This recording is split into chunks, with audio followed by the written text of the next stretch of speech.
Bem, pessoal, boa noite mais uma vez, né? A nossa aula de hoje eu vou trabalhar um pouquinho com essa discussão sobre a problematização, tá? Sobre a construção um pouquinho dos objetos, das formas de objetivar os fenômenos, de planejar, fazer aquele primeiro desenho, né, do objeto. A gente vai continuar, em geral, essas duas primeiras aulas, eu trabalho um pouquinho a problematização e um pouco esse processo de construção dos objetos, tá bom?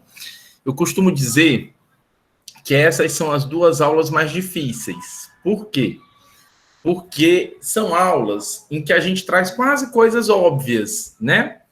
Eu penso também um pouquinho não só no pessoal que está vindo, né, das ciências sociais, mas também nas pessoas que não estão vindo das ciências sociais. Então, eu tento fazer uma introdução, de fato, a um pouquinho a questões de método, recuperar algumas coisas que vocês já deveriam ter visto na graduação e, obviamente, tratar de coisas que, para muitos, vão parecer, assim, óbvias, evidentes, são lições bem simples de prática de pesquisa, tá bom? De construção, realmente, de um planejamento dos objetos de pesquisa e, obviamente, que isso define alguns dos passos que vocês vão dar no trabalho de pesquisa de vocês. Apesar de serem coisas simples, eu sempre peço assim, tenham atenção a elas. Porque é muito evidente no projeto de vocês que algumas dessas coisas não foram consideradas, e quando elas não são consideradas, isso tem uma repercussão não só no projeto de pesquisa, como isso reverbera na dissertação ou na tese. Então, de fato, levem bastante em consideração. Mesmo assim, parece uma coisa simples, mas levem muito em consideração essas lições básicas, tá? E aí tem um outro elemento que é super importante, que é justamente tentar observar nesses elementos algumas coisas que vocês, de certa maneira, ainda não conseguiram perceber na própria construção do objeto de pesquisa de vocês. Então, tentar já, a partir de agora, ir fazendo, né, um movimento de reflexão sobre esses objetos de pesquisa. Então, é super importante isso, como eu disse, né, na última aula, né? A pesquisa já começou, tá bom? Muita gente ainda vai mexer no projeto, e este é o momento, é esta disciplina o momento para fazer essas formulações, e ao final dela é interessante que você já tenha realmente avançado nos elementos que a gente vai trabalhar aqui hoje. E outra coisa que também é muito importante que vocês já saibam, desde já, claro que muitos de vocês já sabem disso, é que não há um receituário para se fazer pesquisa dentro das ciências sociais e, consequentemente, na sociologia, tá bom? Então, nada do que eu vou trazer para vocês também são coisas, assim, são receitas que você pode ir lá, um modelo que você pode replicar com tranquilidade e pronto, vai dar certo. Se eu fizer assim, vai dar certo, né? Eu sei que é muito angustiante isso que eu estou dizendo, né? Que a gente vem para as disciplinas de metodologia dizendo assim, agora todos os meus sonhos vão se realizar, eu vou saber, né, exatamente o que fazer em cada etapa na minha vida. Então, muitas vezes você sai das aulas de metodologia muito angustiado, né, porque a gente acabou desfazendo esse sonho de vocês, dizendo, né, que não tem uma fórmula. De fato, a sociologia ela não tem. O que ela tem é um conjunto de experiências muito diversificadas, é uma disciplina que não tem uma teoria geral e nem tem uma teoria, né, uma teoria da metodologia geral.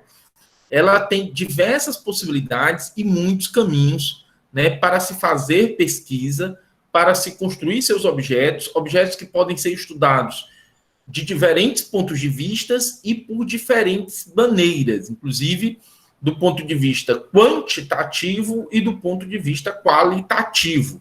Então, a gente vai trabalhar algumas das possibilidades que as experiências de pesquisa na sociologia nos oferecem e algumas características gerais que, de certa maneira, possibilitam que o trabalho de vocês possa ser compreendido, né, como um trabalho, como uma dissertação, como uma tese que respeita, né, que está dentro de parâmetros considerados de qualidade ao longo da história da disciplina, tá bom?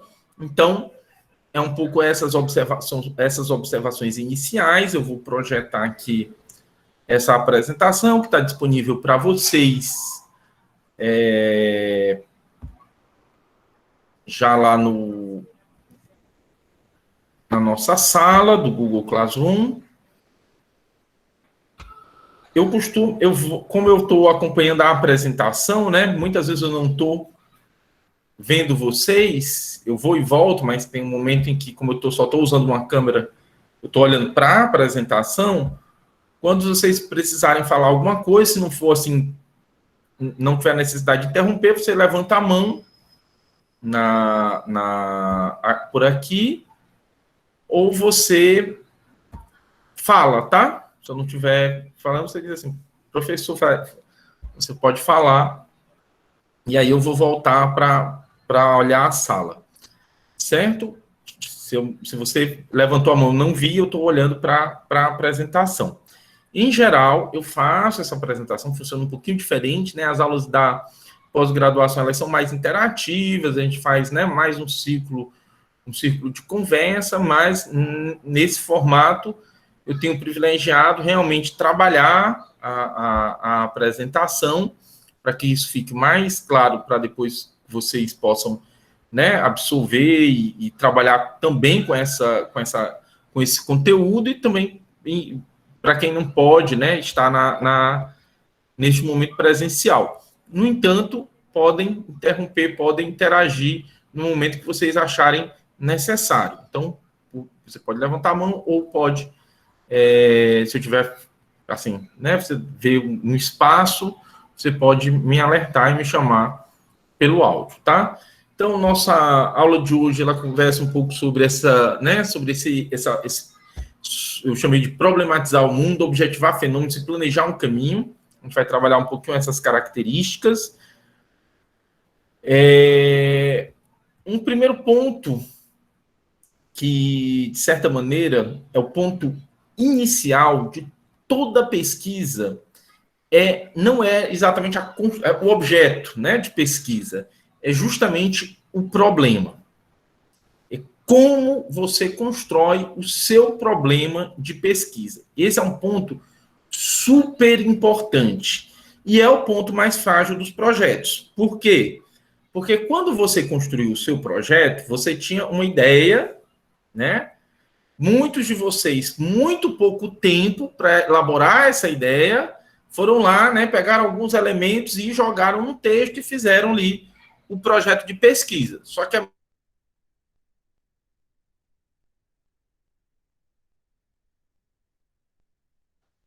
Travou aí para todo mundo? Oi, Yuri. Travou, deu uma travada, professor. Travou, voltou. Tá bom.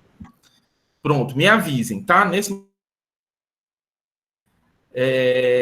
internet está um pouco ruim mesmo hoje. Então, como eu ia dizendo, de fato, o problema, ele é um elemento importante e muitas vezes ele é algo que não está bem desenhado lá no projeto, tá? O primeiro passo de uma pesquisa acontece após a reunião de boas informações sobre o que desejamos estudar. O que é que isso significa? Você, como não teve muito tempo, né, para elaborar o problema, você pegou as informações que você tinha e colocou justamente no texto, certo? O problema, ele já é uma etapa do processo de pesquisa. O problema bem construído, ele é uma etapa importante do projeto de pesquisa. E não só do projeto de pesquisa. da escritura da dissertação e da tese, certo? O seu problema, ele não vai aparecer só no seu projeto e depois você abandona ele e lá no seu texto final você trabalha só com seus resultados. Não, você resgata o problema. Então, se você já tem um bom desenho do seu problema, você tem pelo menos 5% do seu texto, 5 a 10% do seu texto final, já em vias de, já, se não elaborado, já muito próximo de estar elaborado. Eu sempre recomendo, quem não tem familiaridade, quem ainda não leu, quem ainda não leu, leia A Ética Protestante e o Espírito do Capitalismo, do Max Weber. Lá, o Weber tem uma parte dedicada chamada O Problema. Então, é lá nessa parte que o Weber vai demonstrar, por exemplo, que protestantes ocupavam uma posição de destaque nas empresas capitalistas no século XIX. Então, os países mais desenvolvidos, do ponto de vista capitalista, eles eram administrados, as empresas eram administradas por protestantes. Então, ele faz um levantamento de dados e, a partir daí, tece a questão central da sua obra. Existe relação, portanto, entre uma ética protestante e o espírito do capitalismo? Ele tenta descobrir a relação entre uma ação racional em relação a valores e uma ação racional em relação a fins, né? Então, se você conhece essa obra, você vai ver como ele constrói esse objeto. É uma obra que eu recomendo que vocês leiam, releiam, para justamente olhando como ele fez, certo? Olhando como é que ele constrói o problema. Para que você construa um bom problema de pesquisa, é importante que você tenha boas informações. Então, você já deve ter uma certa quantidade de informações interessantes e, portanto, isso significa que você já tem uma pesquisa sobre aquilo que você está estudando. Quando você submete seu projeto de mestrado, a gente não olha tanto para essa questão de você ter um conjunto. A gente olha muito mais para a sua elaboração do problema do que para realmente você ter ali um conjunto de informações substantivas sobre este problema. Certo?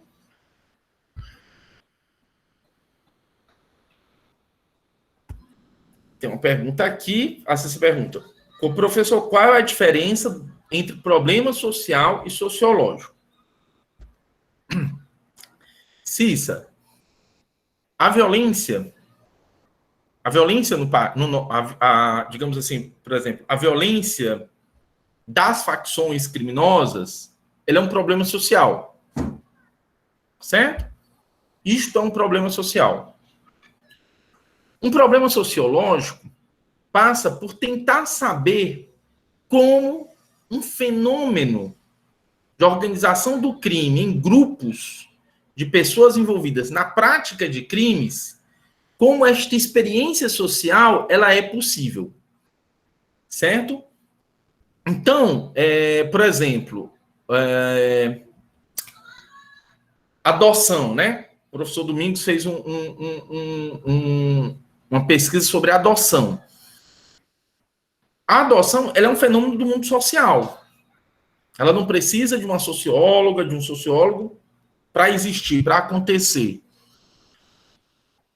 Ela existe como problema sociológico quando efetivamente pesquisadoras e pesquisadores vão pensar como crianças adotadas se relacionam com as suas famílias no processo de formação, por exemplo, da infância, do seu próprio caráter, né, da sua própria experiência. Então, isso é um problema sociológico, certo? Todos vocês trabalham com problemas sociais. Todos vocês trabalham fenômenos do mundo social, experiências sociais, certo? A sociologia, ela trata justamente das relações, né, entre pessoas, que podem ser relações desde associação até relações de conflito, de luta, certo? O mundo social, ele se constitui por essas experiências.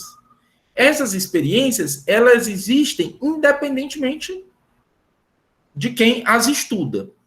Quando eu decido estudá-las, então eu crio um problema do ponto de vista da ciência, da sociologia.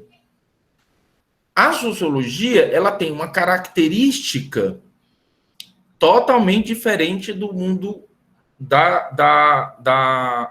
das ciências naturais, Jodiel. Por quê? Um biólogo que estuda a fotossíntese, ele está estudando um sistema fechado.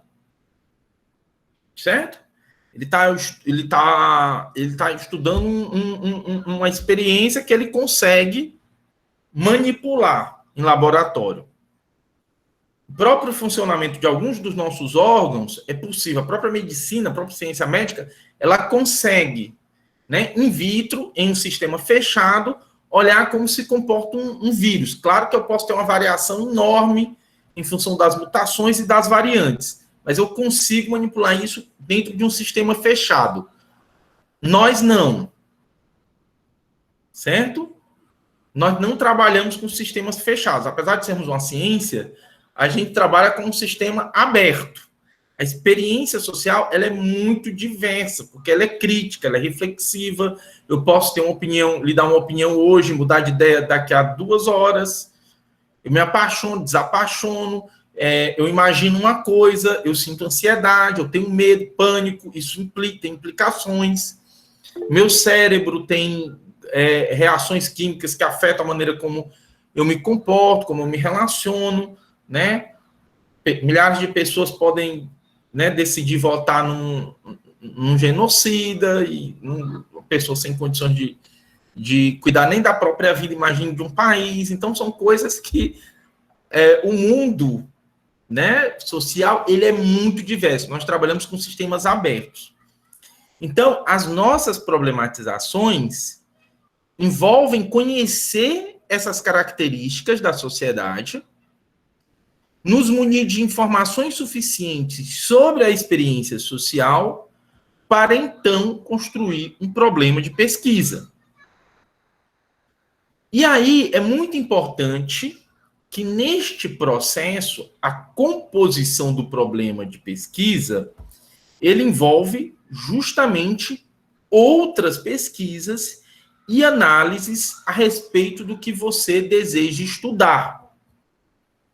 Então, é muito importante que vocês entendam desde agora que precisam estar, para construir bons problemas, vocês precisam estar municiados de boas informações e de informações decorrentes de pesquisas sobre o tema que vocês desejam estudar. Então, tem um trabalho de garimpagem que vocês precisam fazer, né? Muita gente apresenta um projeto sem um levantamento da bibliografia específica. Então, você apresentou textos gerais e quase nada sobre aquela área de estudo específica que você quer estudar. Então, você apresentou lá um projeto sobre o cotidiano de moradores de um bairro, mas pouco tem sobre estudos do cotidiano, justamente sobre estudos da experiência de vizinhança, enfim. E você precisa fazer essa garimpagem, você precisa fazer esse primeiro apanhado, essa primeira revisão de uma extensa literatura que precisa estar presente na maneira como você constrói o problema. Claro que na perspectiva do projeto, isto espera-se, né, que seja feito de uma maneira razoável, e, obviamente, que na qualificação e no texto final, a gente espera ver um problema construído de maneira mais substantiva. Então, essa é uma parte excelente sobretudo para as pessoas que ainda não iniciaram o trabalho de campo, irem fazendo. Vocês, com tranquilidade, agora podem já, né, claro que tem as disciplinas e tudo, mas já podem ir fazendo essa reunião de informações sobre aquilo que vocês desejam estudar.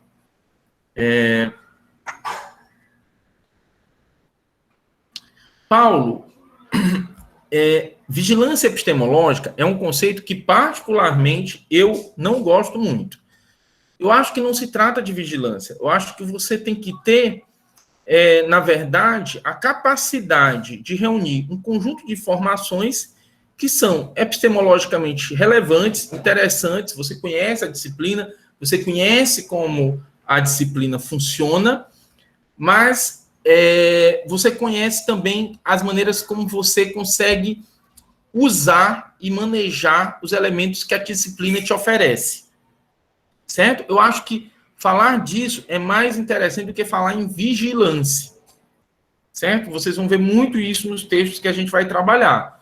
O que a gente espera de vocês não é seguir um método de maneira rigorosa, isso já foi bem ultrapassado na sociologia. Ninguém espera que você siga um modelo, um método, uma episteme, onde as coisas não se cruzam, né? As fronteiras estão lá e tal, e tal, e tal. Muito mais interessante para a gente é que você saiba como utilizar essas coisas. É que você saiba como, de fato, de uma maneira criativa e rigorosa, ir tecendo e compondo a tua pesquisa.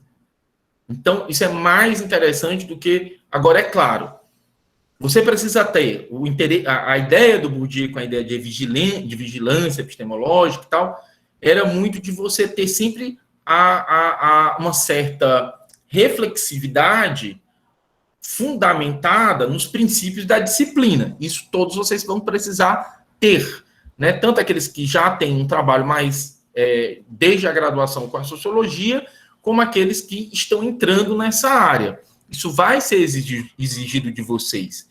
Mas é muito mais interessante, realmente, pelo menos para o nosso curso, que vocês saibam manusear as diferentes possibilidades, né? Que a epistemologia, de um ponto de vista epistemológico, a sociologia te permite, porque ela te permite realmente trabalhar com uma grande variedade de métodos e teorias, do que, de fato, a questão, né, do rigor, da vigilância, de uma metodologia onde você está muito, digamos assim, preso, amarrado a determinados parâmetros. Claro que, dentro da sociologia, isso também não é um consenso, né? Não há um consenso epistemológico. Estava recentemente estudando um pouquinho uma discussão que tem sobre o advento, né, de algumas escolas de teoria quantitativa dentro das ciências sociais, e lendo um pouquinho sobre o realismo crítico, né, e a maneira como eles têm discutido, né, com o campo positivista, muito forte na sociologia estadunidense, que inclusive tem aparecido, né, pessoas que têm assim criticado todos os tipos de teoria compreensiva, teorias, digamos assim, transversais, e defendido a reconstituição de um campo de uma sociologia dura, uma sociologia positivista. Então, é uma área com uma pluralidade que compõe a sua episteme, certo? Não é que ela é composta por múltiplas epistemes. Até podemos pensar nisso no limite. Eu acho que ela tem uma epistemologia, mas ela é composta por múltiplas possibilidades teórico-metodológicas. Então, é um pouco mais sobre isso, que eu vou me concentrar, né? Exatamente, está lá no texto do Bourdieu. E mais um pouco, espero que tenha sido claro, porque me interessa muito mais que vocês realmente conheçam as ferramentas de trabalho da sociologia e consigam manejar isso de uma maneira, claro, sempre vigilante, sempre atento, sempre reflexivos, né? Mas eu prefiro agora ir um pouquinho tentando fazer com que essas compreensões possam ir né, povoando a imaginação de vocês, tá bom?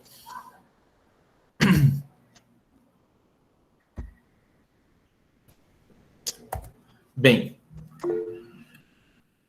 posto isso, tem algumas questões que eu já observei nos projetos e que não são erros de vocês, não. São coisas que, inclusive, vocês vão encontrar, né, nas discussões dos textos, nas discussões sobre metodologia na área de sociologia.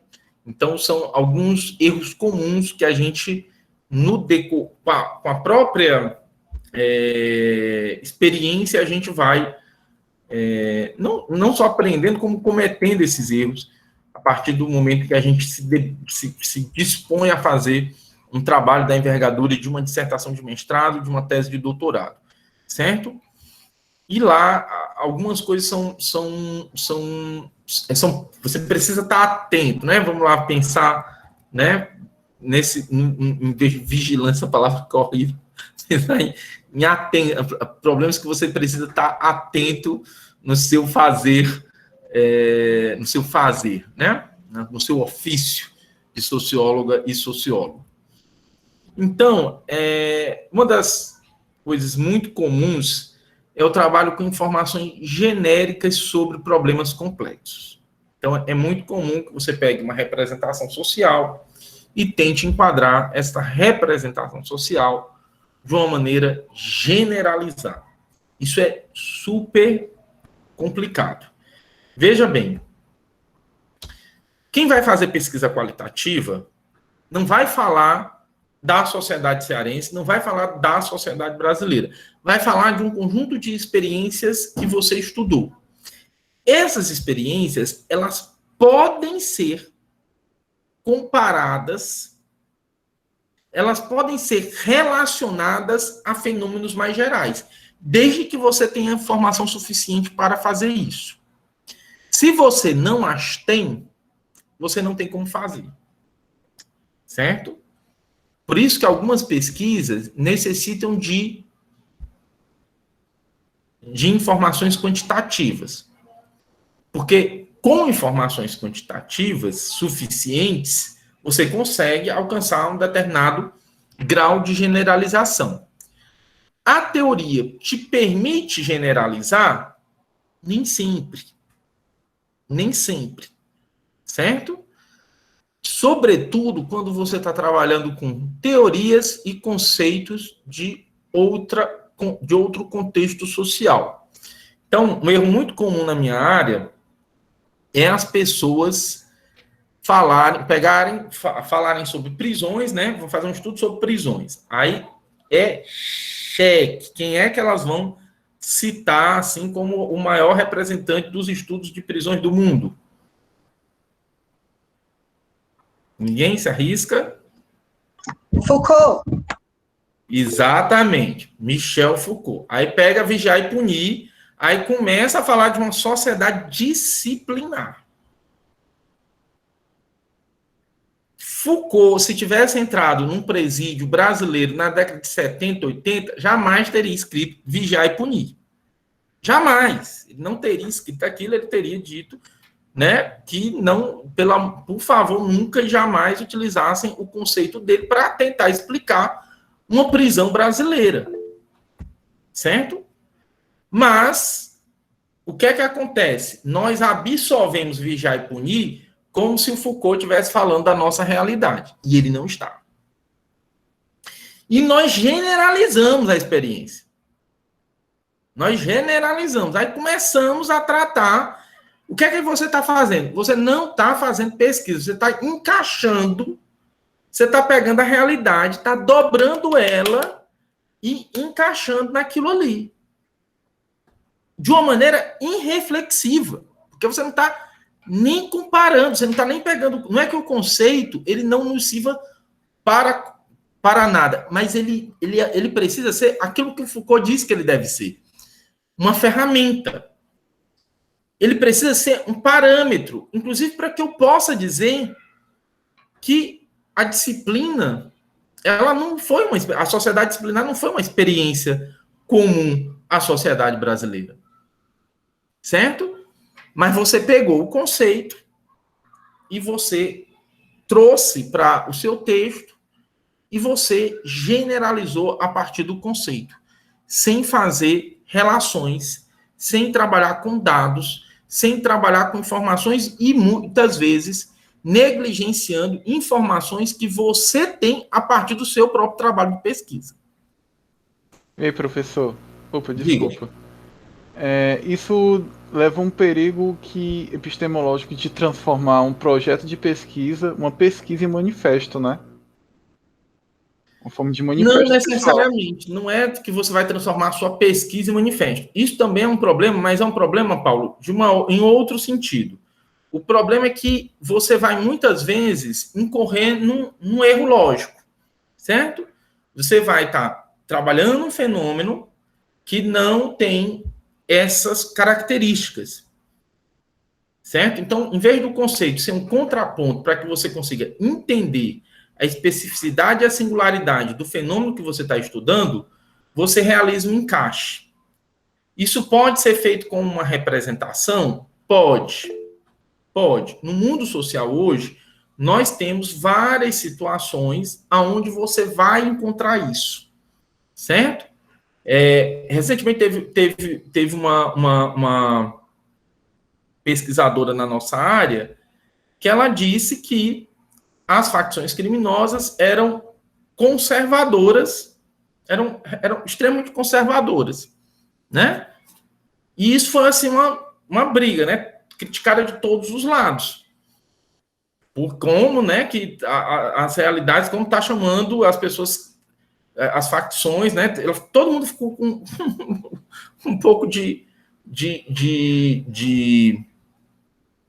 né, criticou essa afirmação dela. Só que a informação dela está baseada nas pesquisas que ela fez. E, de fato, ela demonstra que a perspectiva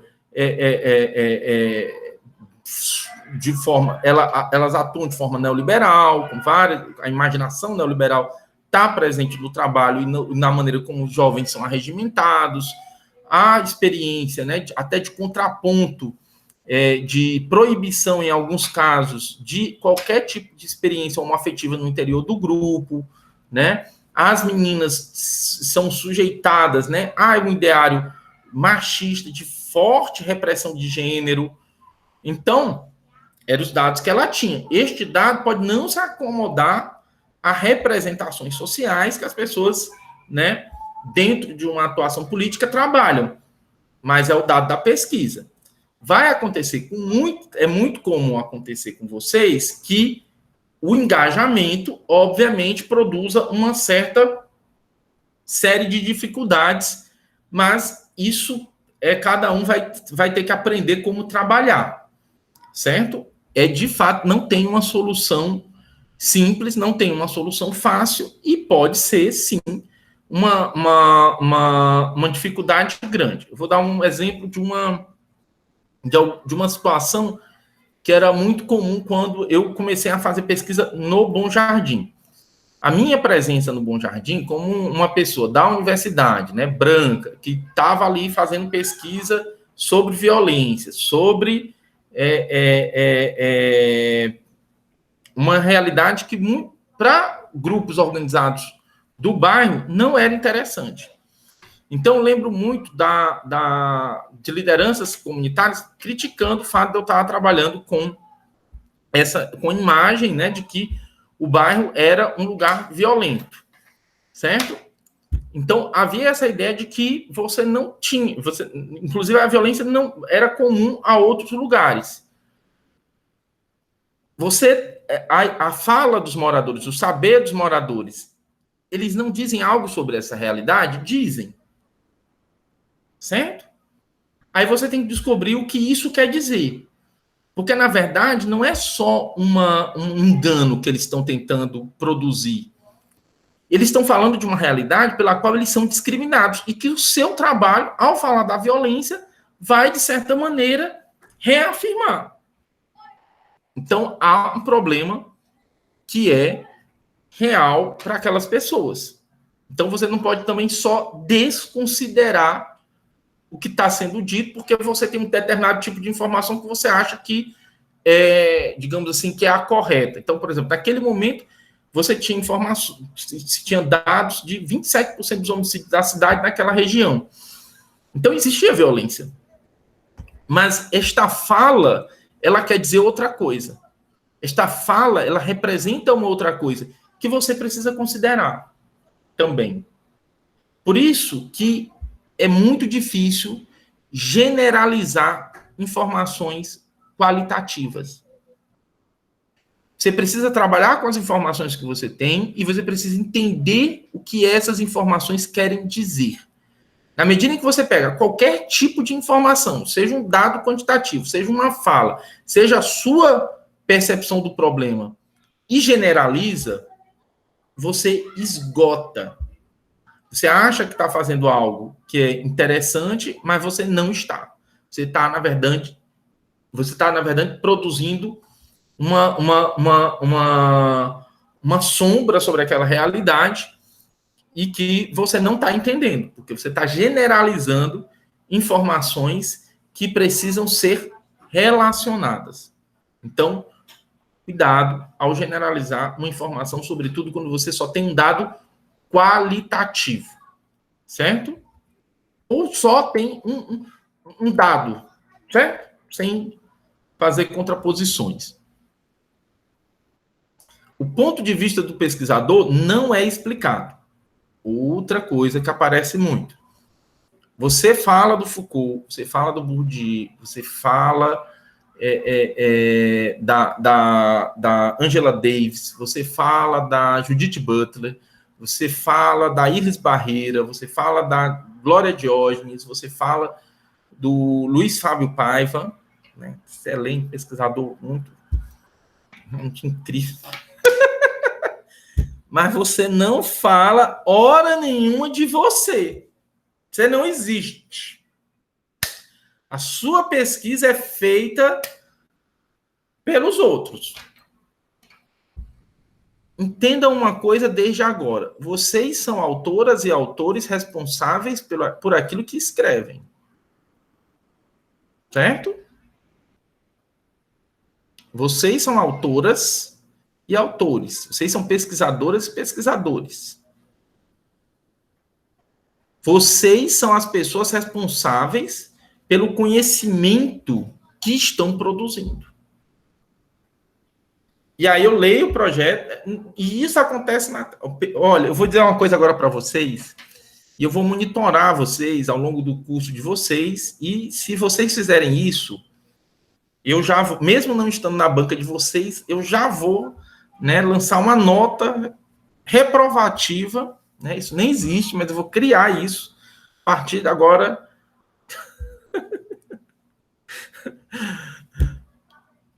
Você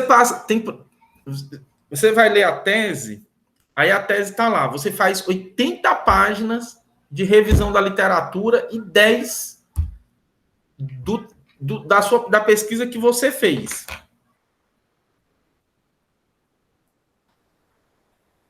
Não, vocês não vão fazer isso. A dissertação e a tese é uma composição. É como uma partitura musical. Tem a melodia, tem a letra, e você vai compondo. O trabalho é uma composição. E nesta composição existe a pessoa que a compõe. E é você. Então você tem que estar lá. O seu ponto de vista, a maneira, a sua análise, a sua percepção dos fenômenos, a maneira como você descobriu essas relações, a maneira como você considerou que essas relações são importantes de serem observadas, isso precisa estar devidamente. Isso tem que estar presente no seu trabalho. É muito difícil, né? Você não se sente, você está sempre buscando, é aquilo que o Bourdieu chama das salvaguardas teóricas. Então, você acha que não pode dizer aquilo. Então, você pega, né? Vem cá, autor, vem cá, autora, diz isso para mim. Aí você joga lá, autor, e aí a pessoa diz isso para você. Pronto.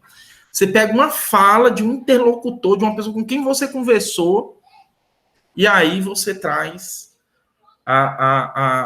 o autor ou a autora para dizer aquilo que você não se sente autorizada a dizer. Então, você precisa realmente estar presente no seu trabalho.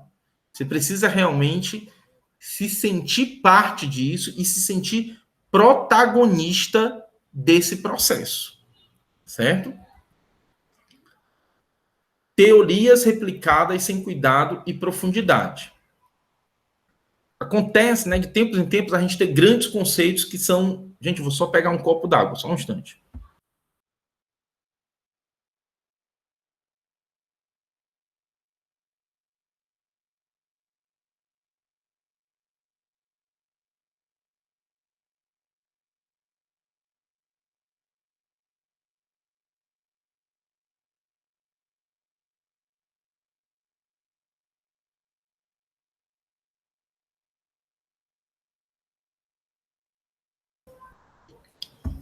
Pronto.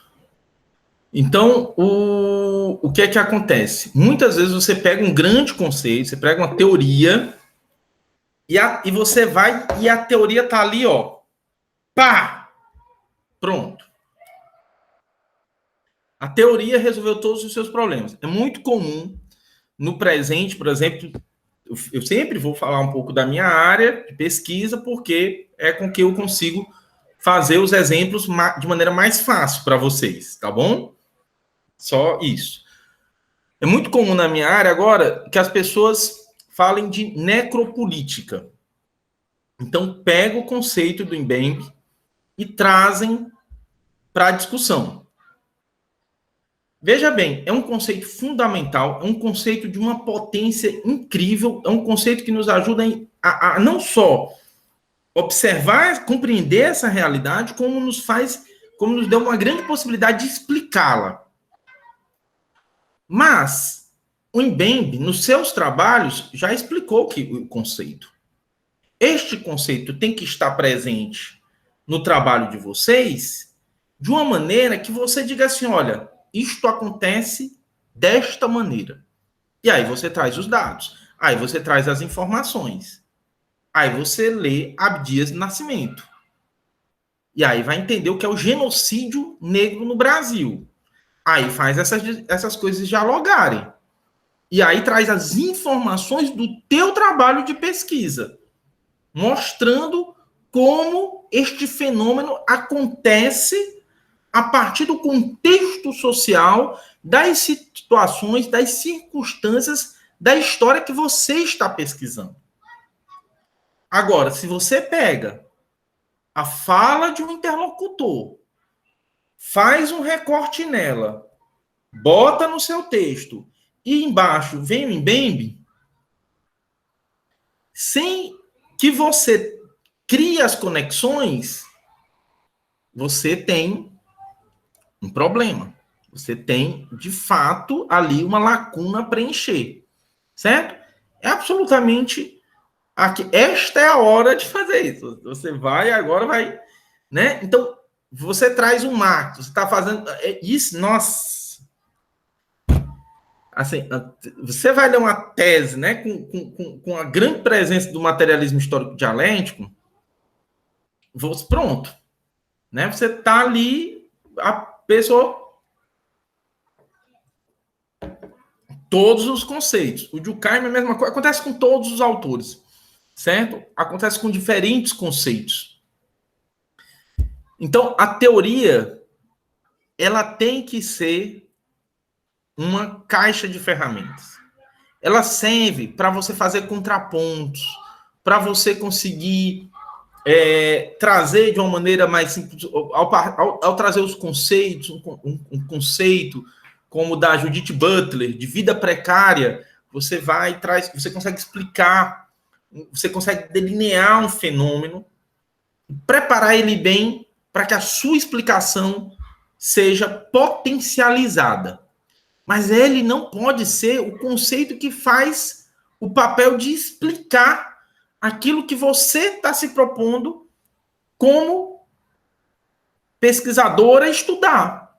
Como pesquisador estudar, você tem que realmente trazer este protagonismo, trazer essa relação. Você tem que realmente não abdicar do trabalho de fazer as relações, de tecer essas relações, de fazer as coisas dialogarem no teu trabalho, certo?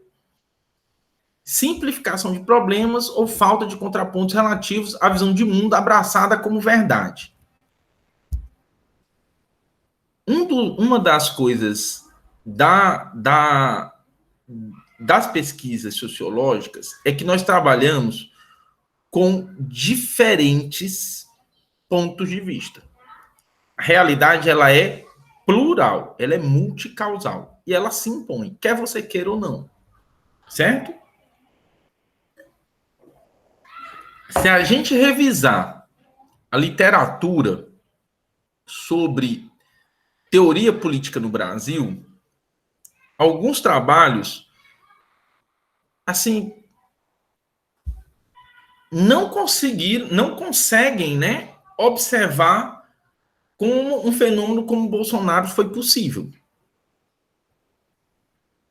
Certo? E aí você pode até não gostar do Olavo de Carvalho, certo?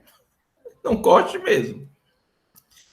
Mas eu lembro eu já acompanho esses coisas nas redes sociais desde 2013.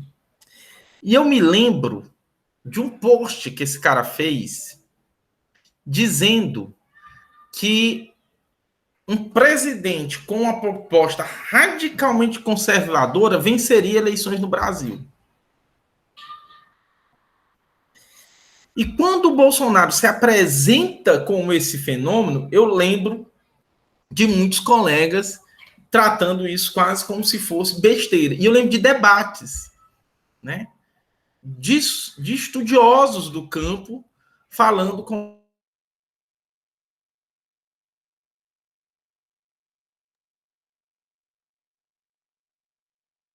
é possível numa escala. Então, ele jamais seria possível. Vocês ouviram o que eu estou dizendo? Então, vários estudos. O bolsonarismo seria um fenômeno ali numa escala de 20% a 30% e ele jamais se tornaria um fenômeno de massa capaz de vencer uma eleição. E esta realidade se impôs. Né? Claro que aconteceram diversos outros fenômenos que explicam como isso se tornou possível. Mas você, como uma pessoa que vai fazer a pesquisa, muitas vezes vai se deparar com dados e com informações que você diz assim, não, isso não está acontecendo. Essas pessoas, elas não pensam assim. Espera aí que eu vou já mudar o pensamento delas aqui no meu texto. Espera aí que agora aqui no meu texto, essas pessoas serão todas alinhadas com outro pensamento. Entendeu? Você pode fazer isso. Vai adiantar de alguma coisa? Não vai. Não vai. E ao não entender, ao não compreender o fenômeno de uma maneira objetiva, você justamente não está contribuindo com a maneira como esta sociedade vai refletir sobre ela. E ao não ter como essa sociedade refletir sobre si mesma, porque não há boa informação sobre isso, o que é que acontece? Fenômenos, né, como esse acontecem e a gente sequer consegue ter ali boas informações para explicá-lo. Né? Até hoje a gente ainda tem muita dificuldade no campo de pesquisa do que é essa extrema-direita no Brasil e como ela se tornou possível, né, na nossa sociedade. Embora, por outro lado, vários estudos já mostravam que as condições sociais pelo qual isso poderia acontecer, né? Mas isso é uma coisa interessante. Então, é preciso não simplificar a realidade, não tentar trazer a realidade para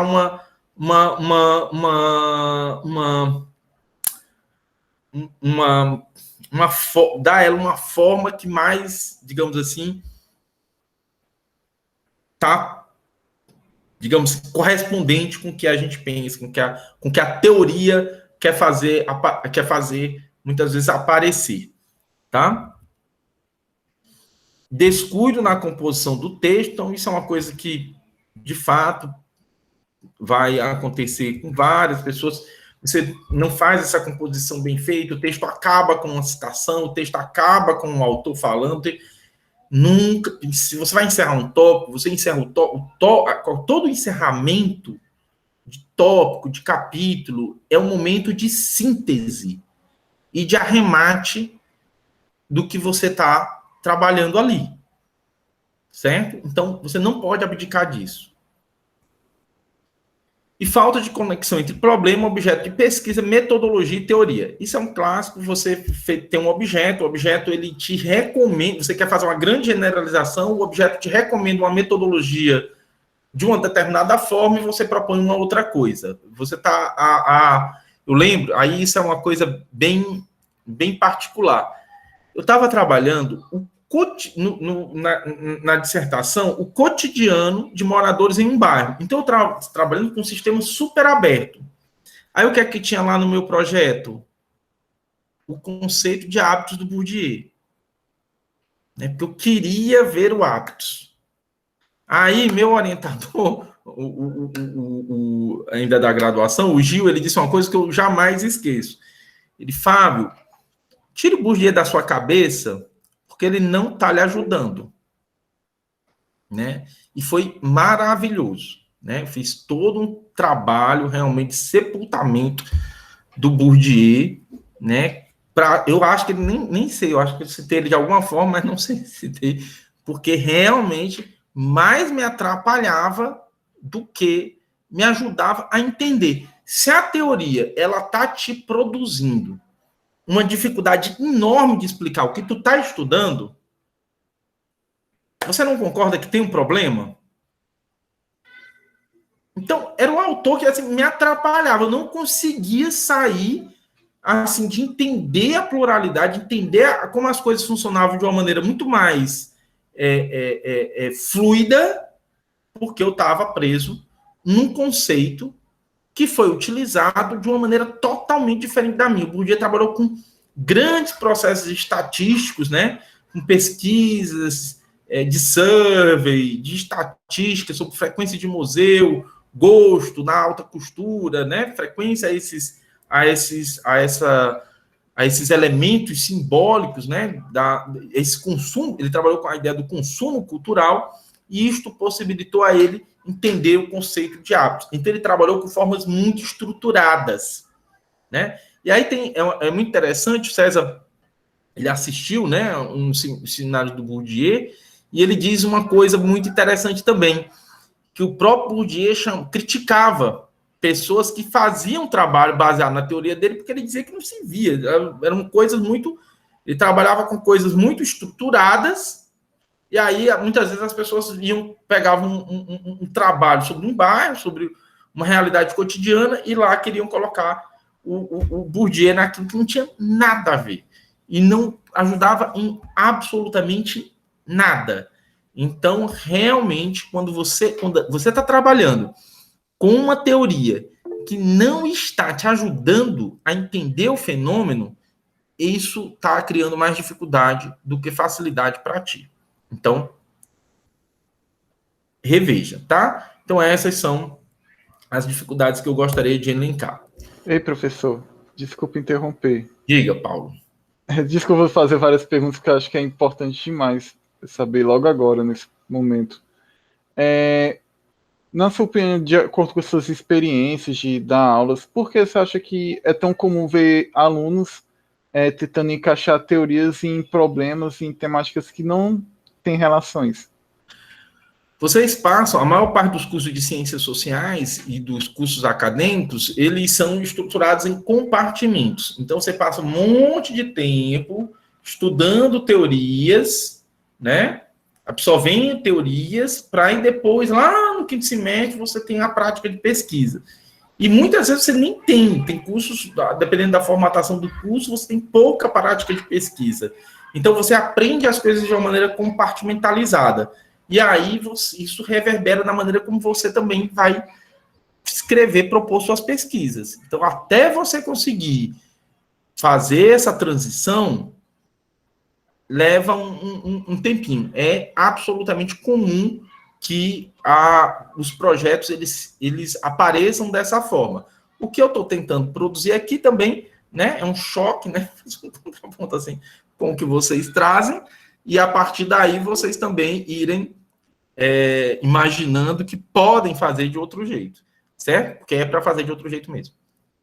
Não é que eu estou relativizando a minha posição, vocês têm mesmo que fazer de outro jeito, mas isso acontece muito pela maneira também como a graduação acontece. E às vezes até no próprio mestrado tem vários programas que trabalham muitas vezes a revisão da literatura para que só na tese, no doutorado, você faça efetivamente um trabalho de pesquisa dessa forma. Então é um processo mesmo, então não se preocupe. E como, então, construir um problema, como, então, fazer esse problema, né, funcionar de uma maneira que esteja ali, né, você alcance esse formato de composição. Vou já falar sobre isso. Cissa levantou aqui a mão. Cissa, pode dizer.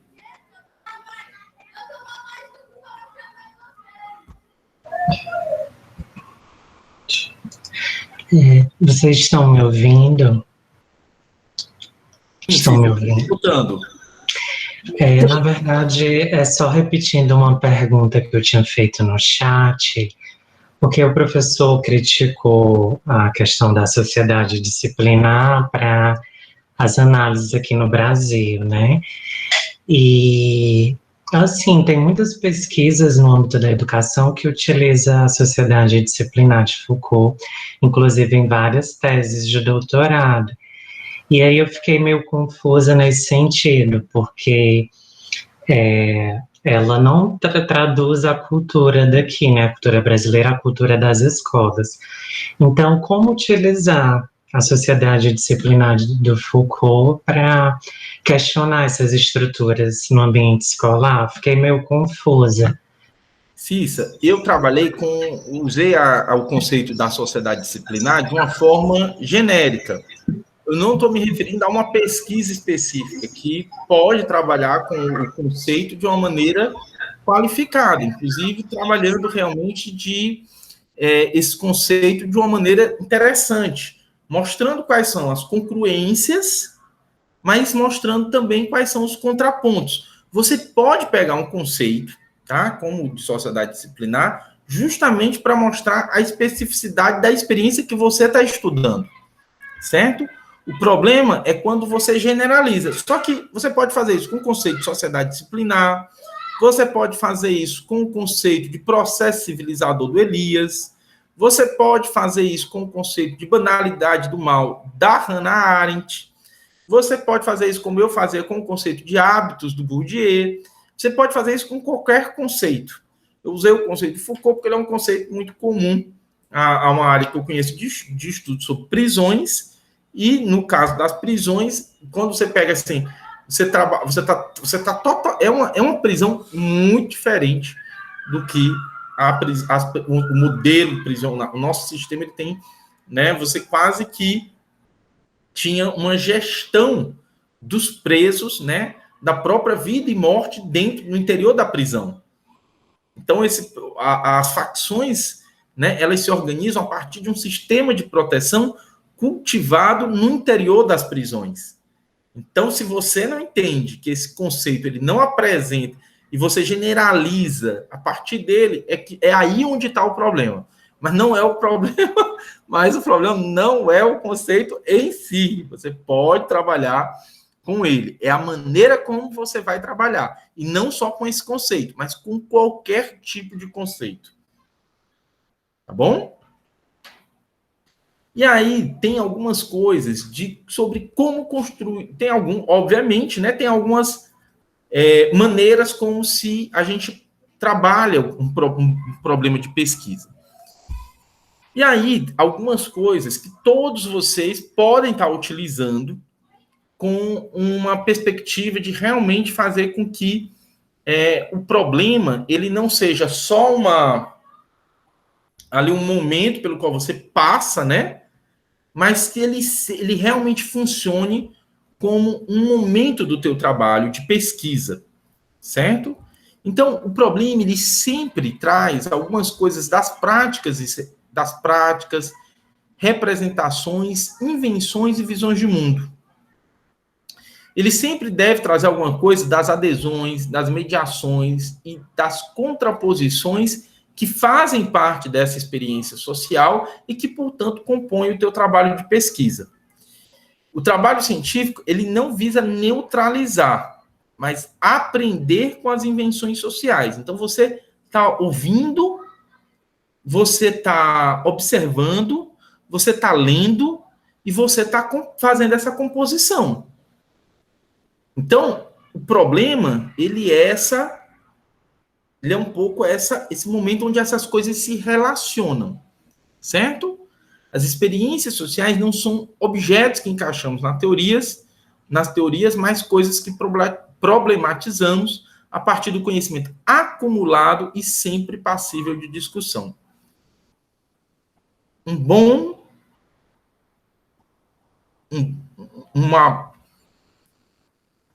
Uma boa pesquisa, ela se pensa o tempo inteiro, certo? Se você se dispôs a fazer pesquisa, você é uma pessoa que ainda não sabe tudo que deve saber sobre o fenômeno que você decidiu estudar, certo? Então, se isso é algo para você carregar com você até o final da sua pesquisa, imagine no início dela.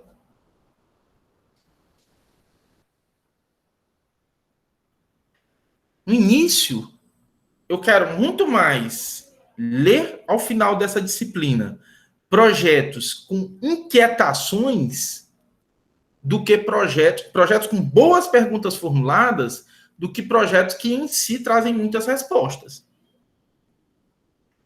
Então, muita gente se surpreende, muitas vezes, com a crítica a projetos que são quase um artigo científico. Já está ali tudo bem resolvido, porque a pessoa já tem a teoria, tudo já está bem encaixadinho, já está tudo bem explicado.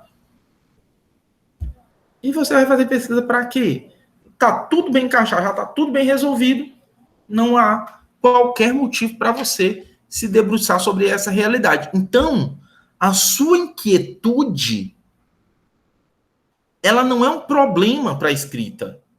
A sua inquietude é um elemento que tem que estar presente na sua escrita e na construção do problema.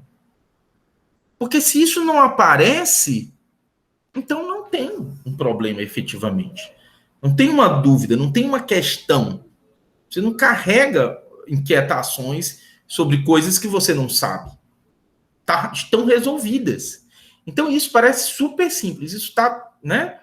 Mas não é. Isso tem que estar traduzido, isso tem que estar presente no teu texto. Tem que estar presente da maneira como você retrata uma realidade que você ainda não conhece de maneira suficiente, mas que você já sabe algumas coisas sobre ela. Você traz essas coisas que você sabe e você suspeita delas. Você as questiona. Você reflete criticamente sobre aquilo que você sabe. E aí você tem um excelente problema. Certo? Quais são os elementos que você pode utilizar nessa problematização? São vários. Estatísticas, história, práticas e representações, conceitos, teorias, achados científicos. Você vai trabalhar, se você estivesse compondo um romance, né, você ia trabalhar com todos os elementos, né, ficcionais. E ainda assim você teria que trabalhar com elementos históricos, enfim, dependendo da forma desse romance. A sociologia, ela é também uma arte. Ela tem muito de arte nela. Tá? Tem muito. Né? Por isso que o Weber trazia muito essa comparação que eu gosto muito com a música. né? Eu sempre gosto muito dos autores trazem essa relação, né, da sociologia com a música, com a literatura. Porque o que a gente faz é muito resultado da nossa imaginação, da nossa criatividade, da nossa capacidade de imaginar a sociedade de uma maneira diferente da maneira como ela se mostra de maneira recorrente, de maneira ordinária. A ideia do artesanato lá do Mills, tá bom? Então, tem muito disso.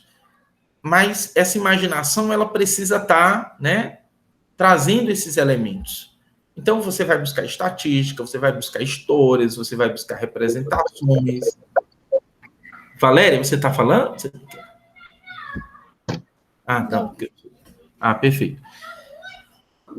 Então, você tem esses elementos, essas possibilidades que vão compor. Inclusive, é muito interessante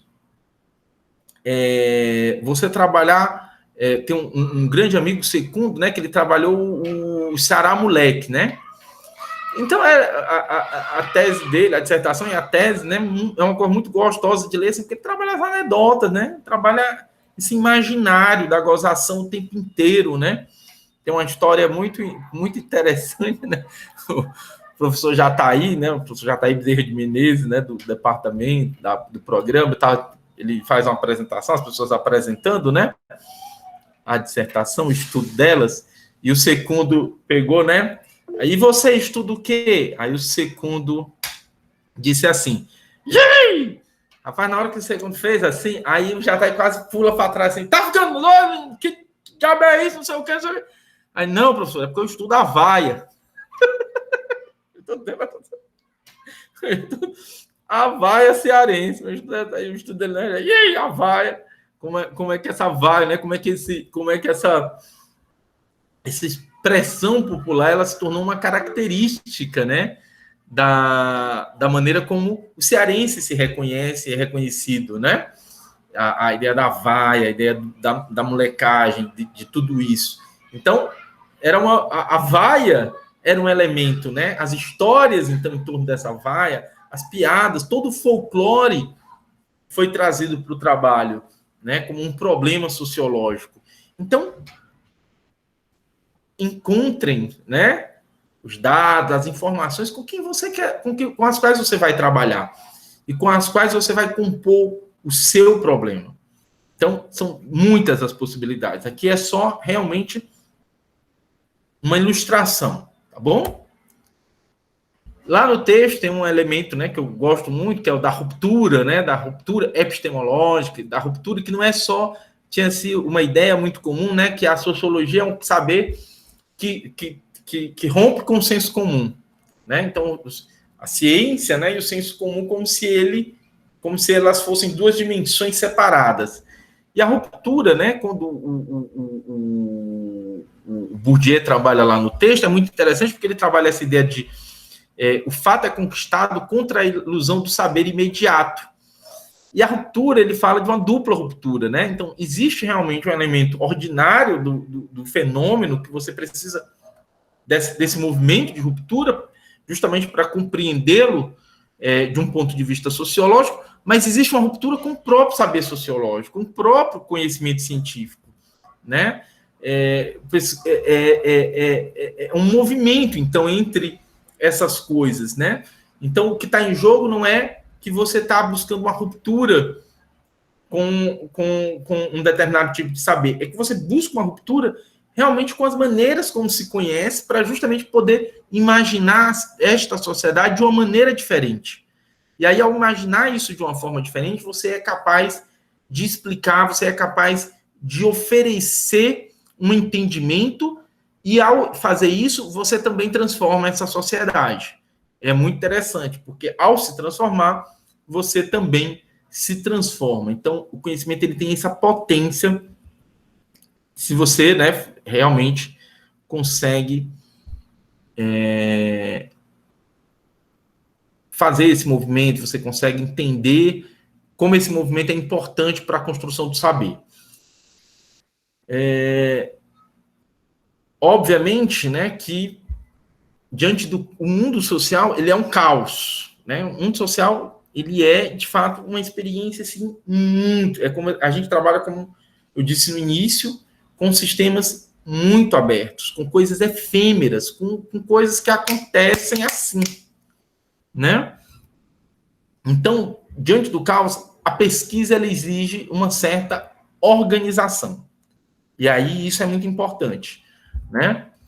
Então, o mundo social não deixa de se movimentar para ser fotografado. Ninguém vai, né, esperar por você para ir lá tirar uma foto da realidade e apresentar esta foto, né, belíssima, na forma da sua dissertação e da forma da sua tese, né? Ninguém vai fazer isso. O mundo ele continua em movimento.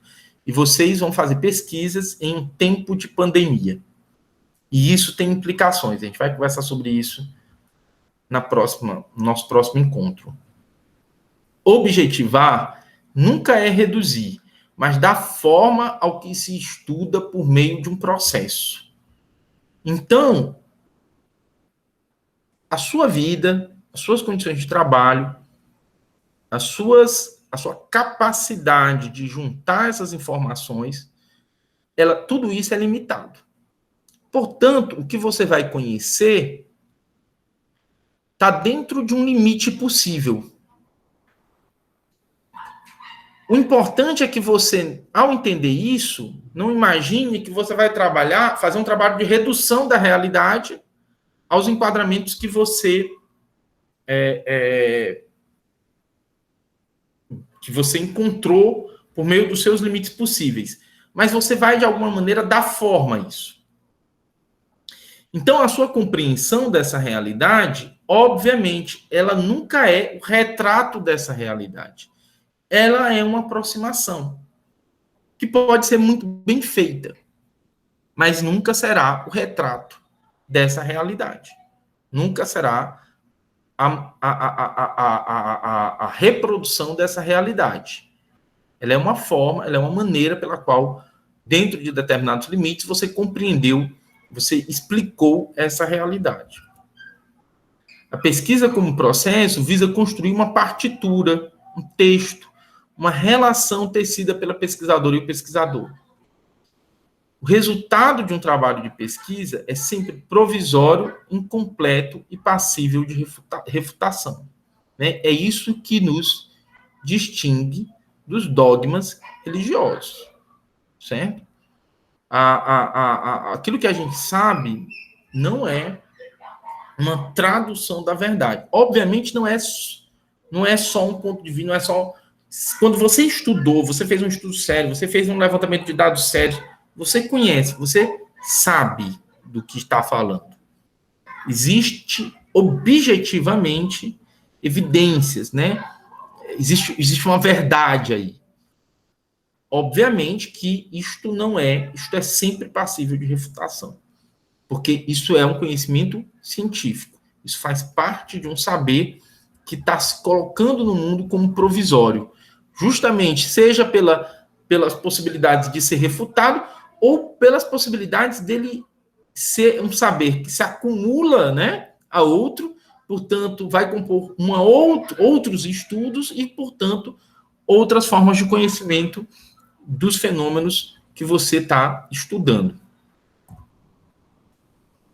Problematizar é uma forma de reconstruir o mundo de um outro jeito.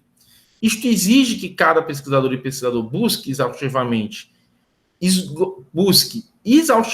esgotar o universo estudado, encontrando as lacunas que o seu trabalho visa preencher. Pesquisar é ir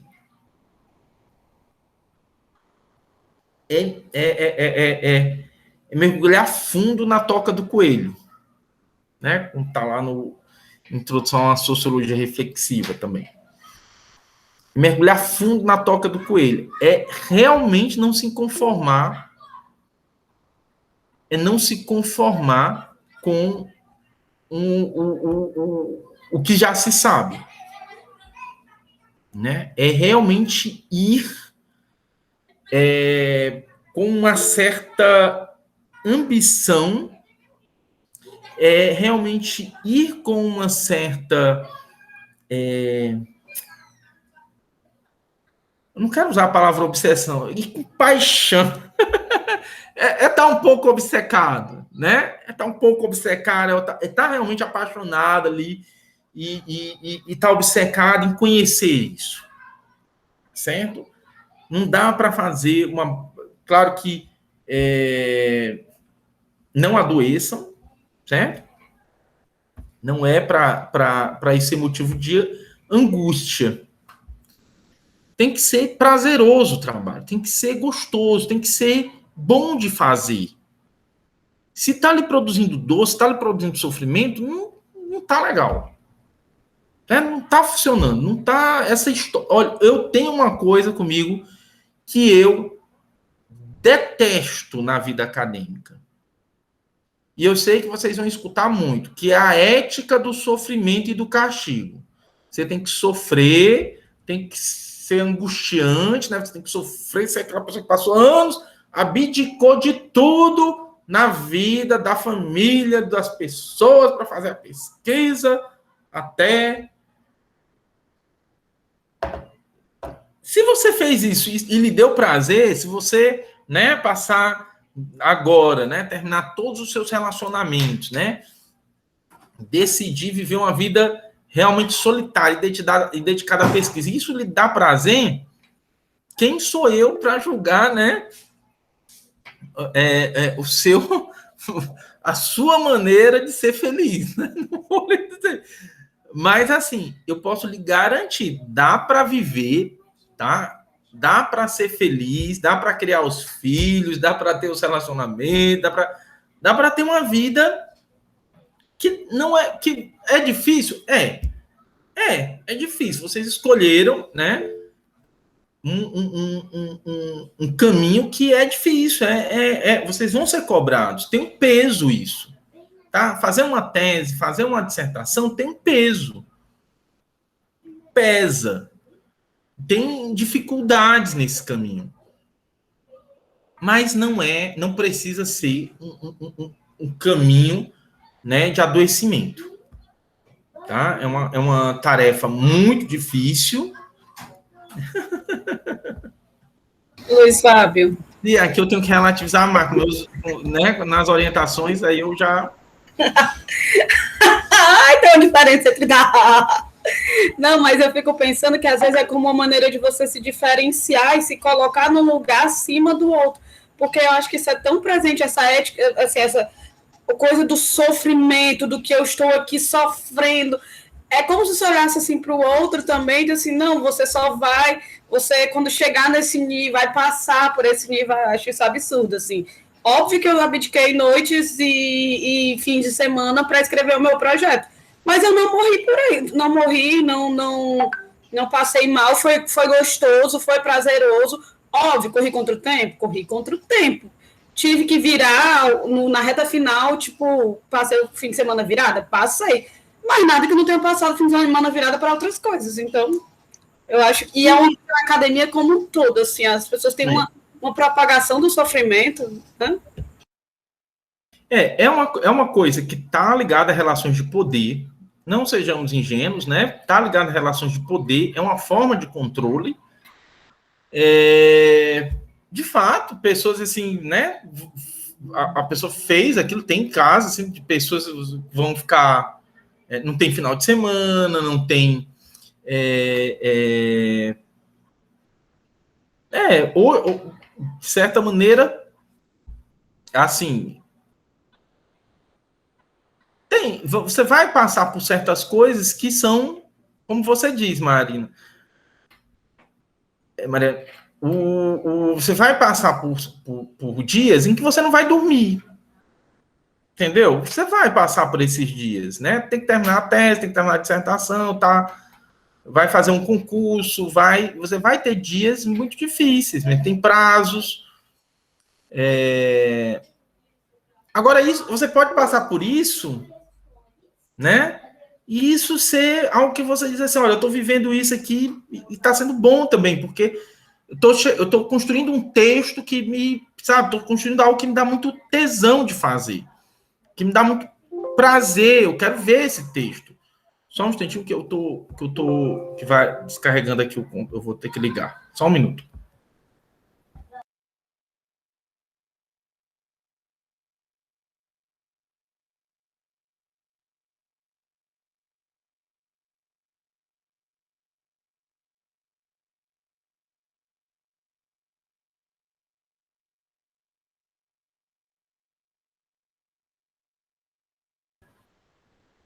Certo?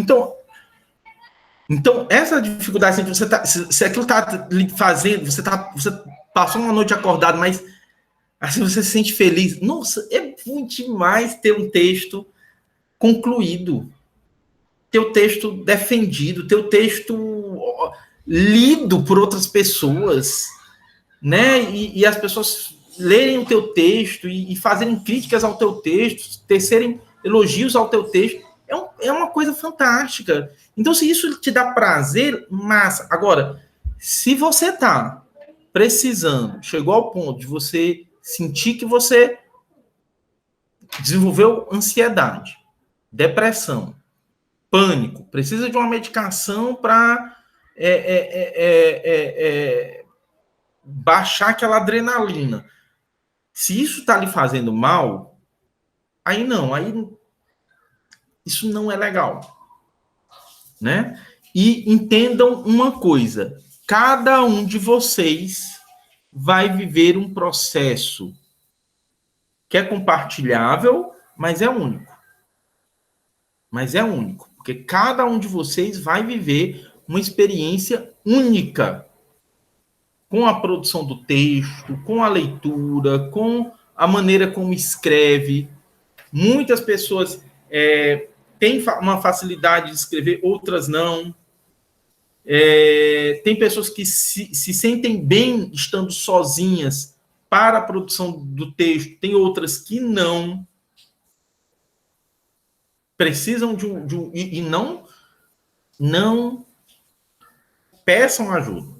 Sabe? É muito comum, eu já senti isso várias vezes, você está com prazo esgotando, precisar de um texto, terminar um trabalho e tudo, e está começando a ficar ansioso, a sentir que está com falta de ar, a sentir que está olhando para casa, olhando para as paredes, e a coisa está vindo, e você já não tem mais controle. Então, quando chegar nesse ponto, peçam ajuda.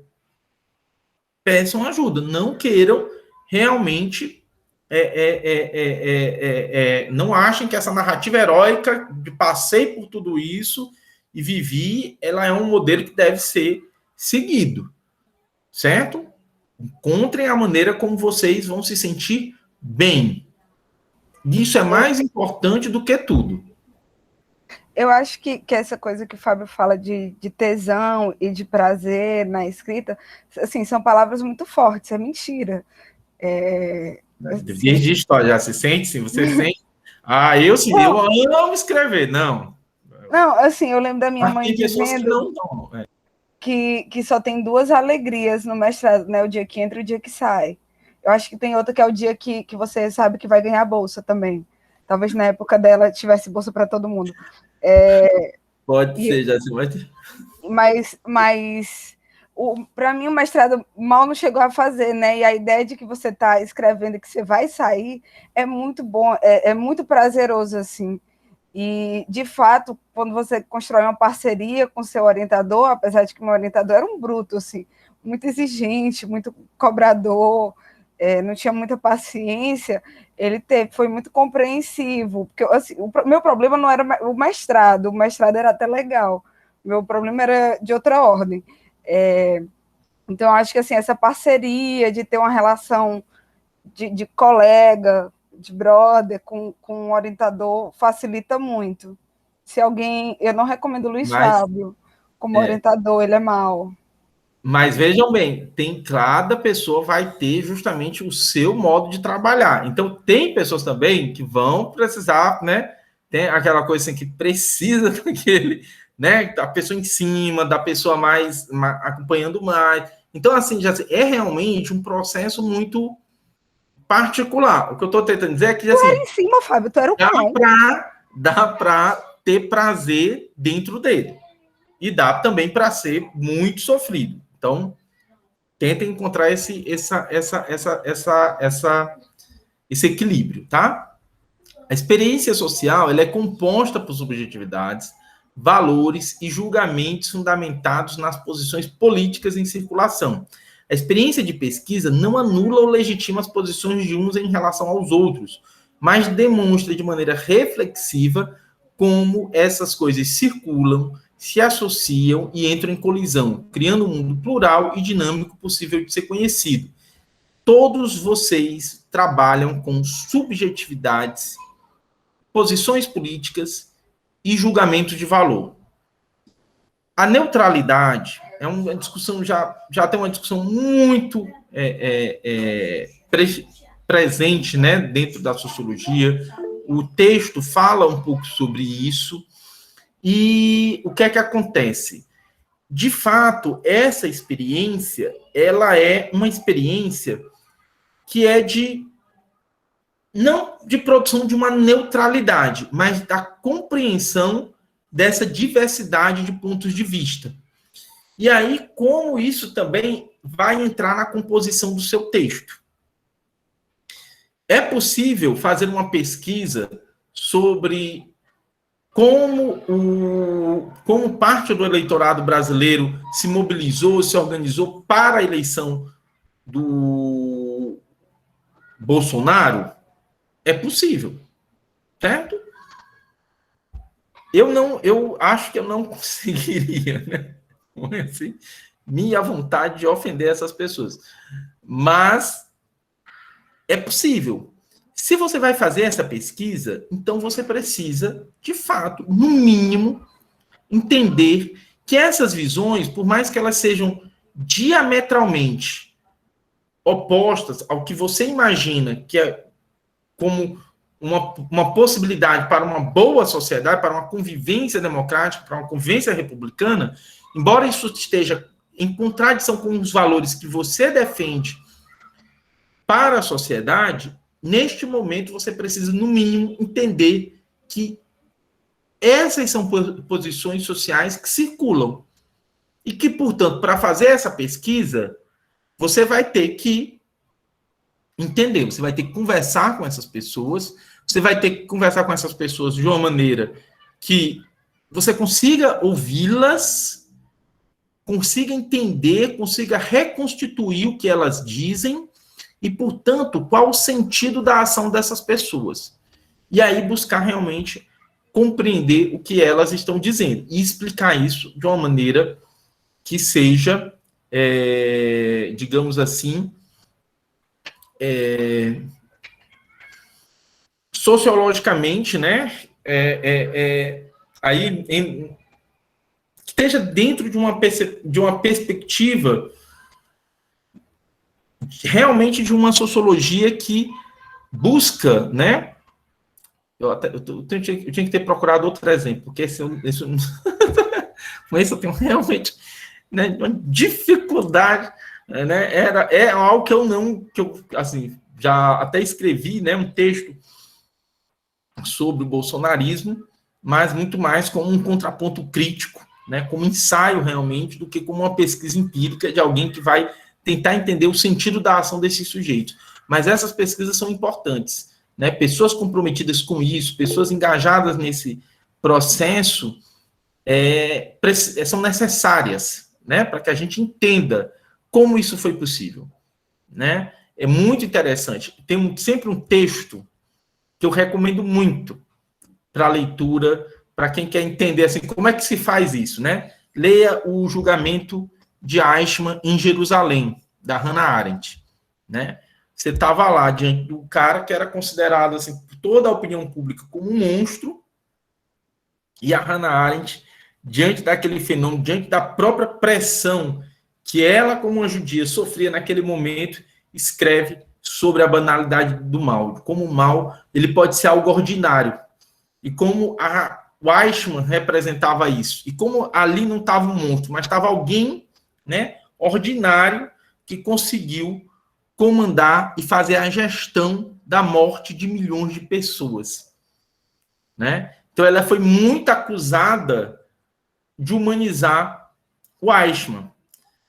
mas a compreensão dela desse fenômeno tornou possível que a gente conheça e entenda que o fascismo, ele não é só uma expressão de determinados sujeitos, né? Mas ele é algo que atravessa a sociedade. Quando tem uma coisa que é muito interessante no Museu dos Judeus, na Alemanha, em Berlim, que tem uma fotografia lá que é do exército russo e das pessoas, e de mulheres e crianças entrando no campo de concentração. E a imagem é muito impressionante, né? Mas ele chamava a atenção para o fato de que era necessário, né, que as pessoas que não estavam na guerra vissem o que foi possível fazer na guerra, vissem o que o exército alemão fez, né, o que foi feito nos campos de concentração. Porque muitas pessoas tinham a notícia de que eles eram campos de trabalho forçado, né, e era preciso... Então, Então, esse tipo de compreensão e de possibilidade também é preciso se fazer, né? Isso não significa que você vai estar sendo neutro, mas significa que você vai compreender o que é que esses sujeitos, como é que se tornou possível que esses sujeitos eles construam, né? Como agora nós estamos vivendo na experiência de uma pandemia, ações tão irresponsáveis a ponto de colocar em risco de vida milhões de pessoas. E que isso não é só a expressão da ignorância de um sujeito, mas é algo que atravessa a sociedade e encontra, infelizmente, apoio popular. Apoio popular. E o apoio popular, muitas vezes, está dentro do nosso grupo da família. Né? Está dentro do nosso grupo de WhatsApp. E aí, por fim, tá? Estamos passando aqui já um pouquinho, por fim. Construir um caminho envolve iniciar um trabalho de pesquisa, né? Construir um caminho é como iniciar um trabalho de pesquisa. Quero usar uma preposição que não existe, né? No coisa, assim, estou usando aí não tem. Iniciar um trabalho de pesquisa envolve o estudo e a compreensão das possibilidades e dos limites do universo a ser pesquisado. Existem diferentes maneiras de se construir um objeto de pesquisa, mas seu delineamento deve ser sempre resultado de escolhas bem calculadas. Muito do que você definir agora, nesse delineamento do objeto, tem implicação em todos os outros passos da sua pesquisa. É nesse delineamento que você vai, de certa maneira, definindo como você vai estudar este objeto de pesquisa. Então, esse delineamento, ele precisa ser pensado. Ele precisa ser calculado. Você precisa sofrer com isso um pouco. Certo? Você precisa passar uns dias. Assim, eu sinto muito quando vocês chegam, né? Vocês apresentam os objetos, aquele caos, aquela angústia, É excelente, é ótimo. Você tem que estar se sentindo assim mesmo. Se você tivesse absolutamente tranquilo, pronto. É porque não tinha ali nenhuma inquietação. Então, esse sofrimento bom, tá? Que vai estar lá com você está inquieto e você está pensando nisso. Sua cabeça está ocupada com isso. Se ela não tiver, então você ainda não começou o seu processo de pesquisa. Você está ainda, né, com outros problemas na sua vida e você quer fazer aquilo, mas ainda não está fazendo. Quando a sua cabeça aquilo ali está na sua cabeça, você está, em algum momento do seu dia, você para e fica pensando sobre isso, é excelente, é isso mesmo. Você vai conseguir fazer essas escolhas. O recorte do objeto de pesquisa implica diretamente na estrutura de composição de cada pesquisa, definindo os parâmetros para as articulações entre a teoria e a prática. E aí algumas observações importantes. Toda pesquisa envolve um trabalho exaustivo de leitura e coleta de dados. Você não faz pesquisa sem esse trabalho exaustivo. Isto significa que o objeto de pesquisa precisa de um delineamento bem feito para a definição dos processos subsequentes. As leituras que você vai fazer, os dados que você vai coletar, esse delineamento vão te ajudar a fazer também um recorte nesses outros momentos, né? A partir desse, você não vai ler tudo que se escreveu na história da sociologia, você vai estudar um determinado assunto. Saber dar forma ao objeto, fazendo um recorte preciso e as perguntas adequadas, permite o desenvolvimento de um processo regular de pesquisa, análise e escrita, certo? Essa regularidade ela é super importante. Quando você trabalha, fiz um pouquinho da pesquisa de campo aqui, passei uns 2 meses super dedicado à pesquisa de campo. Terminei, passei 3 meses sem me envolver com isso. Quando você volta, você já não consegue recuperar esse processo. Então, é melhor você não fazer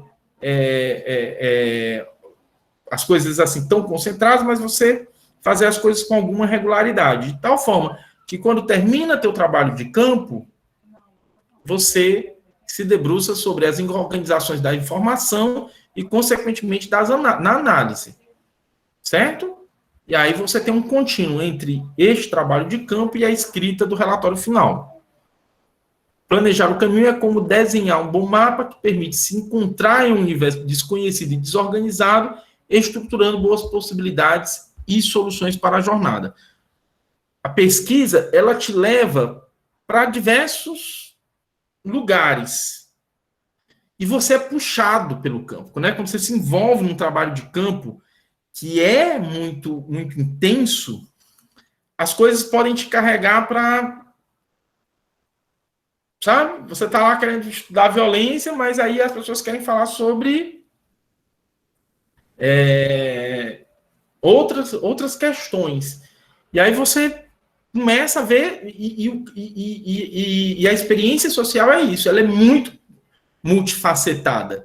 Então, se você não tem um bom delineamento e convicção desse delineamento, é muito comum, é muito provável que você vá sendo, né, aí sofrendo as influências desses envolvimentos do trabalho de campo.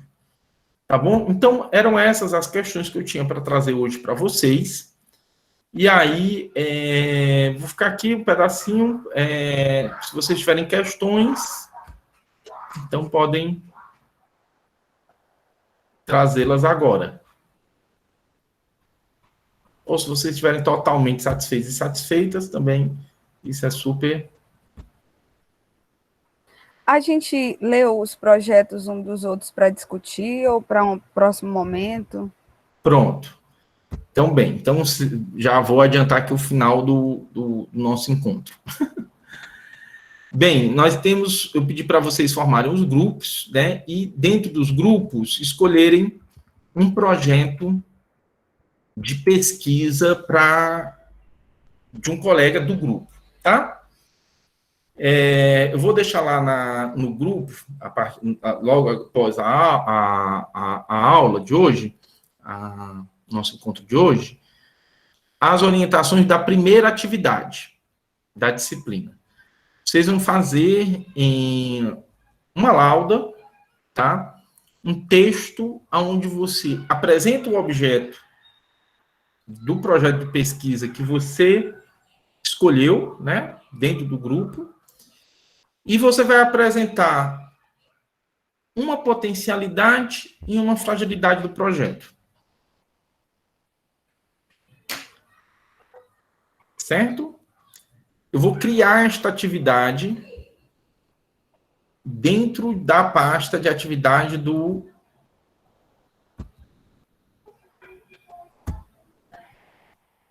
Google Classroom. E aí eu vou mostrar para vocês, justamente para que vocês vejam como é isso. Vocês estão vendo? Tá passando? Ah, pronto, tá.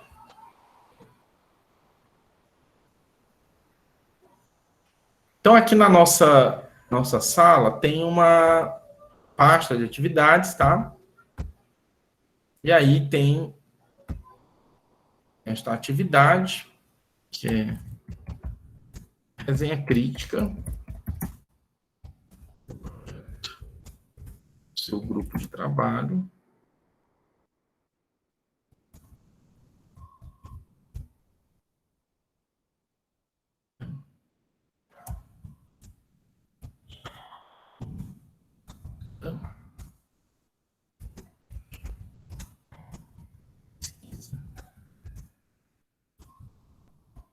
Me sentindo agora como se tu estivesse escrevendo numa lousa, Luiz Fábio. É?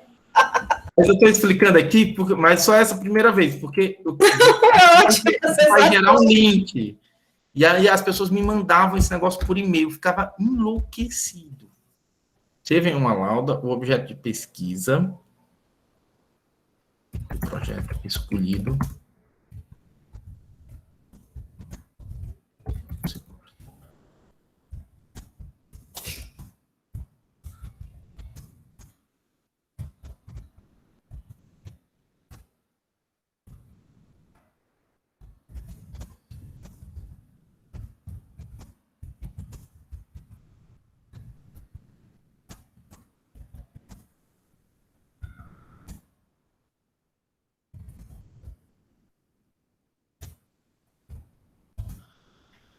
Então, aqui uma resenha crítica, tá? De um projeto do seu grupo de trabalho. Então, o que é que você vai fazer? Escreva em uma lauda, só uma lauda, o objeto de pesquisa do projeto escolhido por você no seu grupo de trabalho,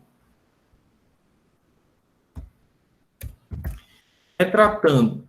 Ai, meu Deus do céu. Retratando em sua apresentação uma potencialidade e uma fragilidade do projeto. Aí eu vou criar, aí eu vou dar um prazo para vocês. Cadê? Ah, sim, com data de entrega.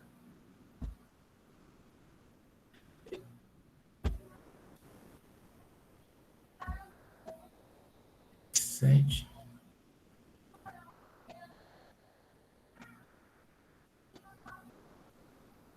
Vou colocar aqui dia 7, tá? Que aí gostaria que isso fosse antes da aula.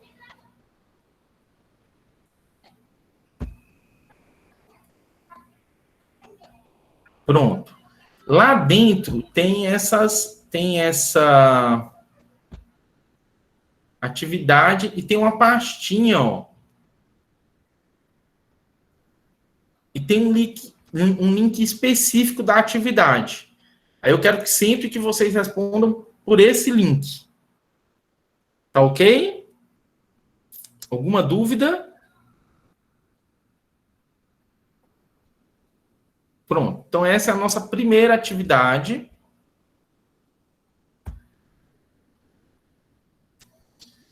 Vocês vão escolher dentro do grupo de trabalho. Espero que já tenham escolhido, né? Todo mundo já escolheu o seu grupo, né, de trabalho. Então, só que talvez eu precise ajustar o tamanho dos grupos, eu não sei. Por exemplo, no meu tem 5. E se cada um pegar um, né, não vai faltar, não? Não, Maria, deu certo. Deixa eu ver aqui. Todo mundo... Aqui, ó, pelas informações que vocês me enviaram, deu certo. O grupo 1, Daniele Negreiros, Evelane e Paulo e Cisa, e a Jaci, aí ficou um grupo maior que... Não, tem 5, né? Grupo 2, ficou com 4 pessoas, o Daniel, o Luiz, o Cauê e o Vitor. O grupo 3, a Dalígia, Juliana, Valéria e a Juliane. E o grupo 5, Sol, Caro, Mariana, Yuri, Pedro e Jodiel. Deu tudo certo. Certo? É isso mesmo, né? Então, vocês já têm os grupos, vocês vão escolher o projeto de um colega, né? Da forma que todos tenham um projeto. Você vai fazer a leitura desse projeto, vai apresentar o objeto no seu texto de uma lauda. Você vai apresentar o objeto, você vai apresentar a potencialidade desse projeto e você vai nos contar uma fragilidade, certo? O objetivo dessa atividade, obviamente, né, é criar uma cisão dentro do grupo, de tal forma, né, que cria uma inimizade eterna né? Porque quando você já apontar a fragilidade do seu colega, já vai ficar muito ressentindo com você, né? Nunca mais vai falar com você na vida, então levem isso muito a sério. Não, super legal. Não, todo mundo entende a atividade. A ideia é que, ao longo do grupo de trabalho, ao longo do semestre, o grupo de trabalho, ele vai ajudando, ele vai sendo realmente um grupo de trabalho, né? Onde vocês vão contribuindo uns com os projetos dos outros para que vocês possam fazer essa reformulação ao longo do semestre dos seus projetos. Então, é um exercício super interessante, porque você lê, você exercita também a sua crítica, a leitura de outros projetos, conhece, e a gente vai fazer algumas outras atividades ao longo do semestre. Essa é a primeira, tá ok? Diga, Jaci.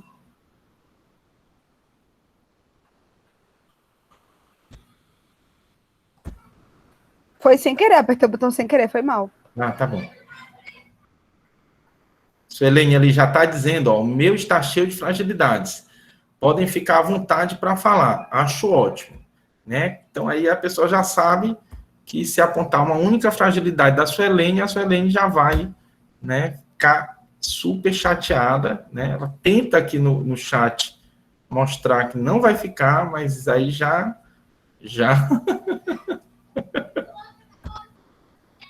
todos nós já sabemos a verdade. Tá ok, gente? Tá tranquilo?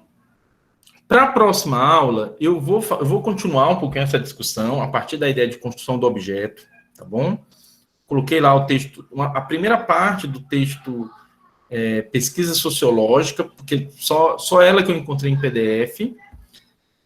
Desconsiderem o texto do Schultz, porque eu realmente não encontrei em PDF.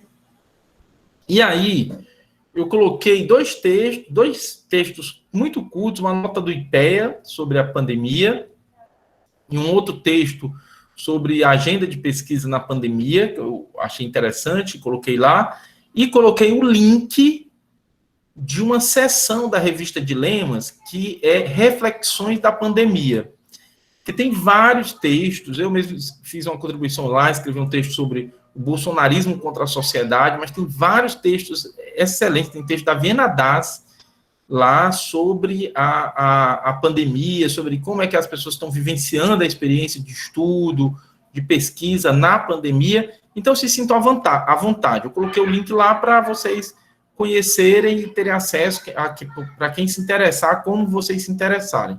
Então, na próxima aula, a gente vai fazer uma discussão sobre isso, e tentar um pouco conversar sobre justamente isso, né? Como é que essa pandemia, ela traz uma implicação para o nosso trabalho e, consequentemente, a gente vai precisar, vocês, em algum momento, claro que algumas pesquisas conseguem se adaptar com mais facilidade, mas outras realmente precisam ser pensadas nesse contexto. E aí a gente vai conversar um pouquinho sobre isso para a gente pensar junto algumas soluções, tá ok? Algo mais? Eu não entendi, Fábio, desculpa. É para a semana que vem a gente ler textos dessa revista? Eu sei que tu disse que não tem nada que é obrigado a ler para... O link está lá, já, se você ler se quiser. É só o link. O link tem reflexões, é um link de uma sessão especial criada pela revista Dilemas sobre a pandemia. Aí você lê aquilo que você achar, você passa a vista. Assim, eu coloquei lá para deixar à disposição para vocês conhecerem. É um link. Está lá no post, no último post que eu fiz no mural. O último foi o link da aula. Outra coisa, gente. Sempre que eu clico no botão da sala que está no... Eu até coloquei, né? No plano de aula, no plano de curso. Aí, só que o que é que acontece? Quando eu clico nesse link no Google Classroom, ele abre uma sala do Meet com um link diferente. Então, se você clicar, você não vem para cá. Então, não está funcionando aqui, o link que eu coloquei lá, tá? Eu vou fazer uma atualização do plano para colocar lá, porque quando você clica, isso tinha acontecido, o pessoal da Sociologia 1 já me avisou, e eu reparei que aqui também acontece a mesma coisa. Então, por isso que no mural eu publiquei. Eu vou ficar fazendo assim, eu mando o e-mail para vocês e também publico no mural o link que foi aberto. Tá ok?